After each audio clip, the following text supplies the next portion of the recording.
Wait for it. Wait for it. See, get it? Because it's April Fool's Day, so that means I get to make a low quality joke video because that's how April Fool's Day works. No. This April Fool's Day, I will take a stand against low quality memes. Okay. You know how so many people hate Valentine's Day because it's like you should be able to love your loved ones every day of the week? That's what I feel about April Fool's Day. We should be filthy meme gremlins every single day. So for this April Fool's Day video, I'm not going to just make a low quality meme. I'm going to just make a normal video with a slightly weirder topic. Slightly. I don't think I need to explain what a furry is. If you've been on the internet for any period of time, you've heard them. Whether you're fine with them, despise them, are one, you can't really stop the rise of the furry fandom. We tried, we failed. A lot of that has to do with popular media, as anthropomorphic animals have become more frequent as time goes on, and a lot of companies are even purposely fueling the leech that is the furry fandom. But that's not what I care about. What I care about are characters that are actually furries. Not characters that are canonically furries, I couldn't find any, but those that are closet furries. Maybe. These probably aren't canon, but it's fun, so shut up. Rules? I guess I'm going to try to avoid kid characters because it's normal for them to dress up like animals, and they probably don't even know what a furry is because they're younger. That's it.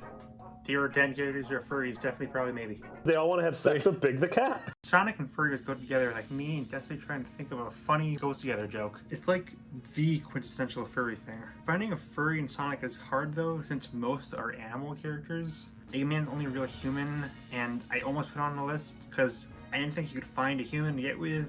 But I mean, there are humans in the Sonic universe. He actually has a girlfriend in the Sonic X comic. He could not be in relationships. He could make a sex robot. He's Dr. Eggman. He could probably do that. So this kind of left me stumped because I was able to find something. In everyone's favorite game, Sonic 06, there's Sonic Man. A man who thinks he's Sonic.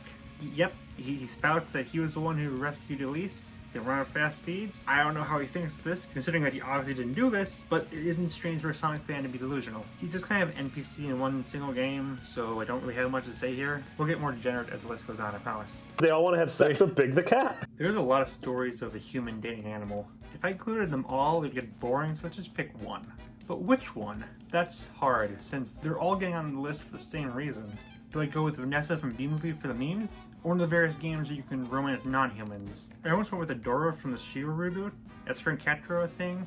Spoilers, I guess. But Catra is kind of in that weird gray area of being a human and an animal. I don't know, she's weird, so sure it's excluded. But then I realized I'm thinking about this the wrong way. I shouldn't pick the character that I most want to talk about. I should pick one that would embarrass most amount of people. And if I gotta pick that, it's gotta go to the character that so many people can consider one of their first crushes, including my own father. Hi, Dad. Jessica Rabbit. This one's also pretty cut and dry. Jessica could have literally any man she wants, yet she only has eyes for Roger Rabbit. Why? When asked about it in the film, she simply states because he makes her laugh. And even says that he's the funniest tune right before they're about to die. Getting with someone because they make you laugh is honestly a nice sentiment, but there's a lot of funny characters in Toontown, and Roger is clearly not the funniest. Right at the end of the film, you can barely see Pete. Why pick Roger Lynn?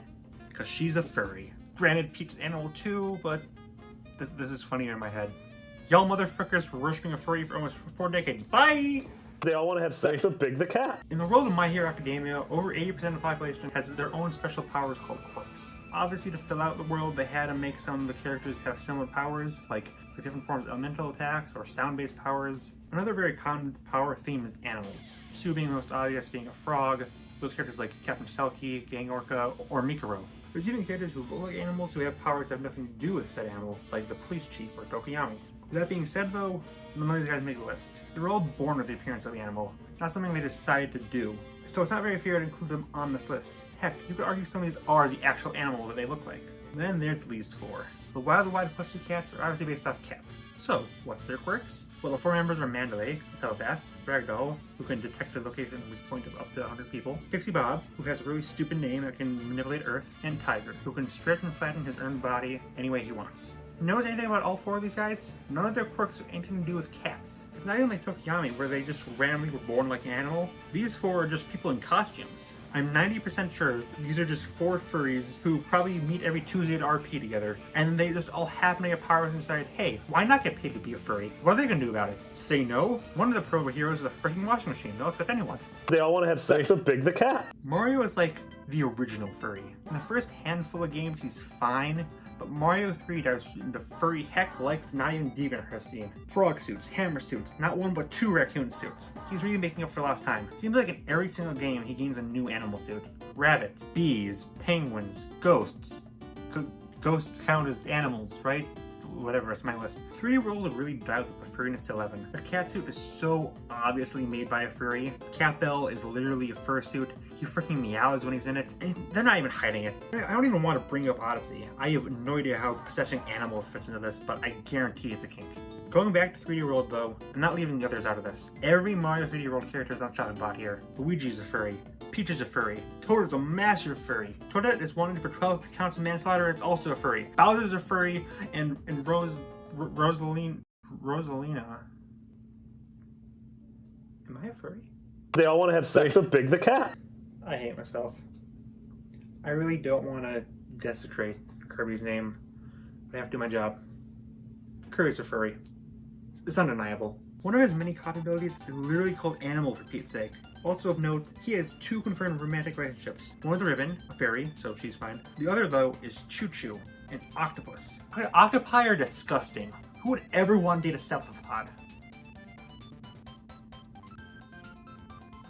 You know, even though furries scare me more than the inevitability of death, Kirby seems to be living his best life. If a guy wants to be a furry, I'll let him have it. He's not hurting anyone, and he's still a baby, and I love him, and I want to hug him, and squeeze him, and call him George. Also Vor. They all want to have sex with Big the cat. The villager in Animal Crossing seems like an obvious pick for this list, but I'm gonna defend the guy. In some games, he doesn't willingly go to the animal town, and in all of them, there's no real signs of any romance or anything that connects him to furriness. They're clean. I mean, it's not like he does anything weird in the games, like, I don't freaking know, wear a fursuit around other animals, right? No one would do that, right? Wrong. There's one man who would do that. A powerful rabbit named Zipper Theodore Bunny. Why was this guy even made? The world is filled with animals, including rabbits. So why for Easter did you make a guy who blatantly wearing a costume? And, you know, his name is frickin' Zipper. Speaking of which, if you talk to him from behind, he yells at you for messing with his zipper. Likely because he wants to be one with the animals. He doesn't want to be exposed as the fraud he is. Also, he's absolutely terrifying, which is fitting for a furry. They all want to have sex with Big the cat. Link is another obvious pick for this list, but not for the reasons you might think. He has turned into a wolf, but he didn't ask for it. It's a curse. That's why there are no werewolves on this list. His mask falls under the same umbrella. If this was all there was to it, he would not make this list. But it's not. Remember when Link's true form was revealed to be a bunny? That was a weird thing. As a kid, I didn't really get it. As an adult, aka someone who can use Google, it makes complete sense. This is Link's true self. This is what he sees himself as, a rabbit. Deep down, Link knows he's a furry. He tries to hide it, to conceal it, but he knows that's his true self. Why does this only appear in the Dark World? It's a place full of Hyrule's literal and metaphorical demons, that's why. Link doesn't want the world to know his secret. Hides it in the underworld so no one can find it. But you can't hide from yourself forever. It needs to come out sooner or later. Link is a giant pink rabbit. He's an inspiration, or something. They all want to have sex with Big the cat. Superheroes are pretty commonly accused to be furries, as I said in my hero segment. But again, most of them are either born with animal powers, or they didn't want them, or they probably don't even know what a furry is. It's for younger generations. And a lot of them don't even make their own costumes.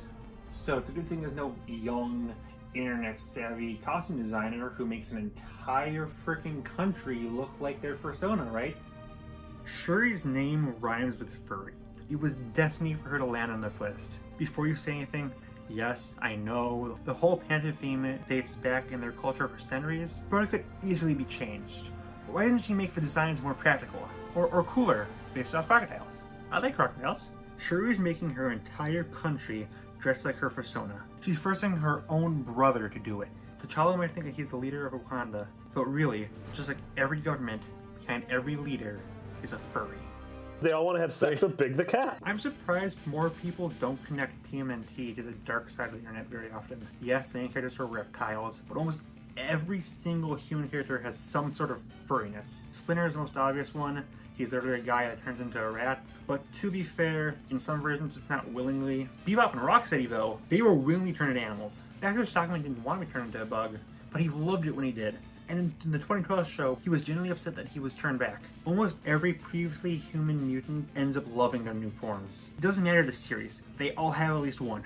Let's not leave April out of this though. She willingly hangs around humanoid animals. And in some versions, like the 2012 series, there's even a romantic relationship implied between her and Donnie. Even the Shredder, the guy who hates mutants, has mutated several times throughout the series. Basically, unless you were always an animal, like the Turtles or Leatherhead, you qualified for this list. So, who makes it? Who is the most degenerate character in TMNT? The Ratman? The guys who willingly turn into animals? The one who never wanted to turn back into an animal? The one who claims to hate furries, I mean mutants? The one who was literally dating an animal? Easy. All of them. If you're a human in the TMNT universe, you're a furry. Plain and simple. I don't know what's in the mutagen in New York City to make everyone like this, but you know, maybe some people should come out of their shells. Or they should. I generally do not care if you're furry or not. Why did they make this? They all want to have sex with Big the cat. Billo from Pokemon. He literally turned himself into Pokemon. It was an accident, though. Dr. Doofenshmirtz. He thinks becoming a platypus is the next step in human evolution, and he joins a place that every employee has to be an animal. Saved from this list because he was raised by ocelots, so he's technically half animal, I think? I don't freaking know. Bella from Beauty and the Beast. This is actually a dishonorable mention. I know it's a common meme that she's a furry, but throughout the film, she makes it clear she was scared of the Beast's appearance, but falls in love with him because who he was on the inside, not the outside. She has no furry qualities whatsoever, and I'm only mentioning her so people don't bring her up in the comments. And that's it. I suffered enough making this video. I'm not going to look for more potential freaking furries. But that's who's on number one. They all want to have sex with Big the cat. You know, I realized I never actually explained what a furry is. Like, I just kind of assumed that everyone knows what a furry is. That was my mistake. I'm sorry. Here is, if you don't know, basically what a furry is. Furries are people with an alter ego based around an animal. That alter ego having a different name, they also have a costume, and interact with other animal-themed people. They're very deeply into character, however they don't want people to know their secret alternative life. To repeat, furries are people with an alter ego based around an animal. That alter ego having a different name, they also have a costume, and interact with other animal-themed people. They're very deeply into character, however they don't want people to know their secret alternative life. That's basically what a furry is. This channel was a mistake.